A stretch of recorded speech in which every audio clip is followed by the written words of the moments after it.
Why is a certified title search more important now than in prior years? This is Dave at titlesearch.com. For decades, even centuries, property titles were simple. It was basically a process of buying and selling. Maybe a mortgage was involved, but usually the mortgage maintained itself through the ownership of that property. In the 40s, 50s, 60s, even into the 70s, it was as simple as you buy a property, you get a mortgage, you either pay off the mortgage and keep the property, or you sell it. But in most cases, people remained in their homes for many decades. Then in the 1980s and into the 90s, real estate ownership in the United States changed. People did remortgaging of properties. They would refinance their property. They would get second mortgages or equity loans, and they started moving faster.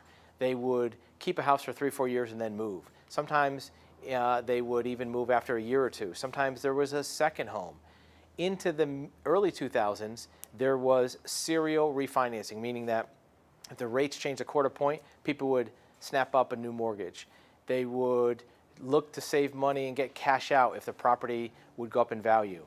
It stands to reason that these additional records would complicate property titles. It would make titles more complex and have a higher probability of error.